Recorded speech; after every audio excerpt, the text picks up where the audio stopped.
What is up, ladies and gents? It's your boy Jermaine Event, main on MMA. Today we're checking out a video from MMA On Point. That fight just made Shavkat look very beatable. All right, let's dive into this video and let's give our opinions on that co-main event. I'll say right now I was a fan of that fight. I think most fights should be 5-round fights. Let's get 5-round fights. Let's make 5-round fights great again.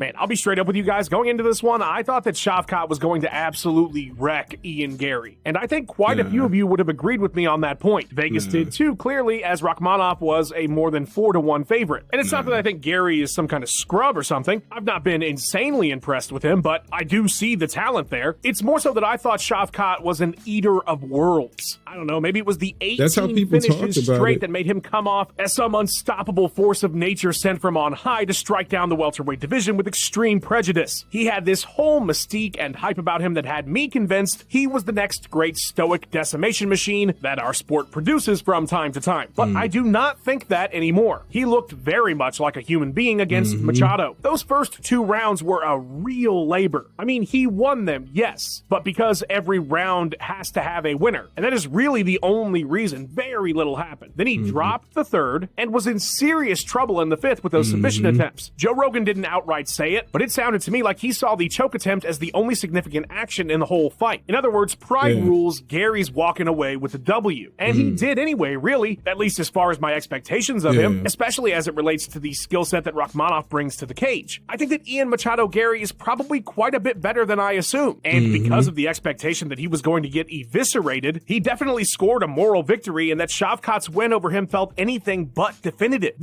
I picked Garry to win this fight.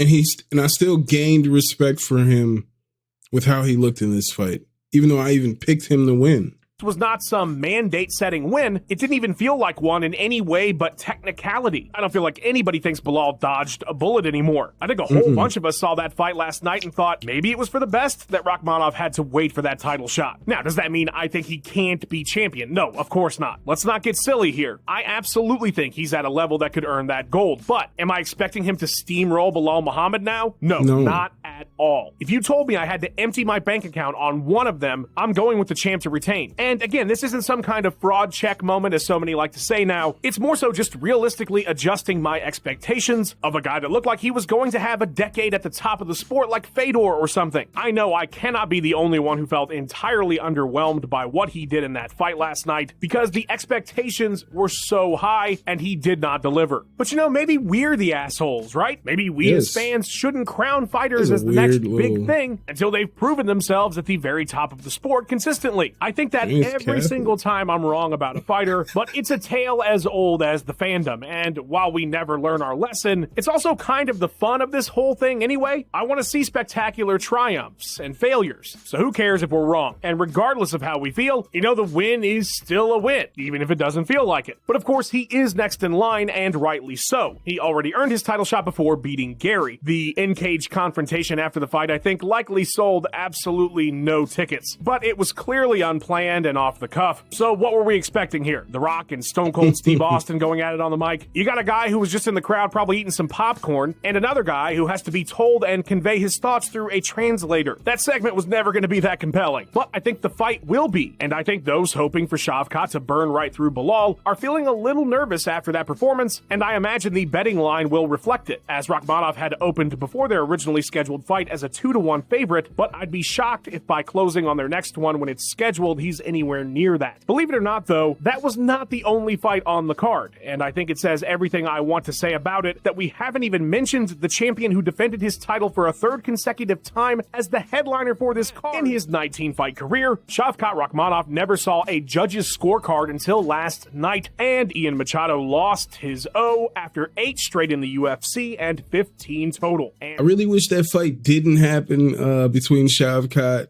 and Garry, because I was saying that Belal was going to finish Shavkat.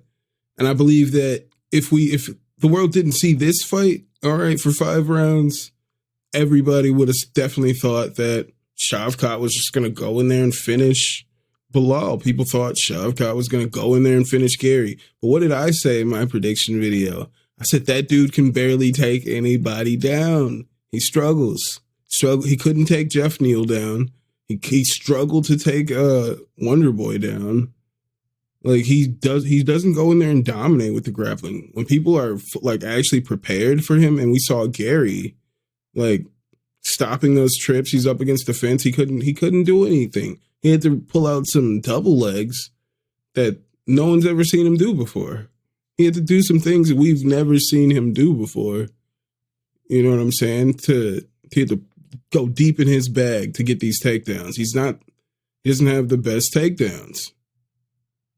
And he just, as I was saying, like he's so confident. He's so sure of himself that he does not respect what's coming back from his opponents at all. That's how he got rocked against Jeff Neal. He almost got finished. All right. Jeff Neal had that boy doing the chicken dance. Okay. But he just keeps coming forward.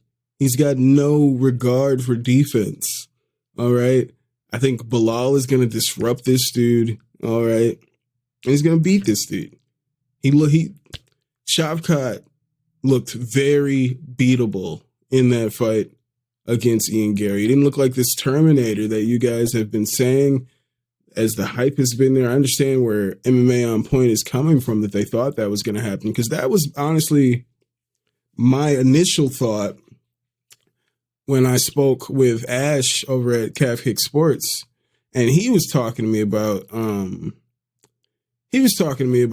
he thought Shavkat was a little overrated, and I was like, what are you talking about? And I went back and watched some Shavkat fights, went back and watched some Garry fights, and that's why I picked Garry to win this fight.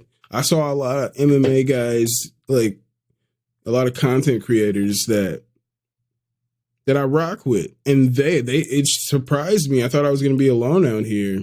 Ash didn't even pick Garry. Ash picked Shavkat.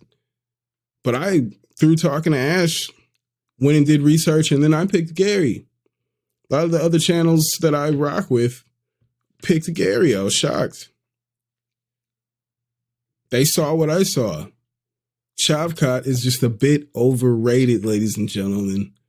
But let me know what you guys think in the comments. Do you agree that Shavkat is overrated, or do you think he had an off night? I think I saw something about an injury or something like that. But everybody's hurt. Everybody's coming in there hurt. Garry came in on 3 weeks notice, short notice fight. Hats off to Garry, man. What do you guys think about Ian Garry, man? Let me know in the comments. Like, they said there was no fight of the night in that card. Like, I feel like that could have clearly been fight of the night. I thought it was a chess match. High level action. Yeah, they weren't just standing in the middle and punching each other in the face until somebody went unconscious. That's not martial arts. That's not high level martial arts. What we saw was pretty high level martial arts in the defense that Garry was able to do, because if he wasn't prepared for those trips and all that, he would have been in some pretty bad spots early. But let me know in the comments if you felt like there was a fight of the night. I felt like Aljo Movsar definitely should have been fight of the night. That was a pretty competitive fight, but Movsar's just so much bigger than Aljo. He wore him out. But let me know what you guys think in the comments. Hit that like, hit that subscribe, and I will see you when I see you. I'll holla.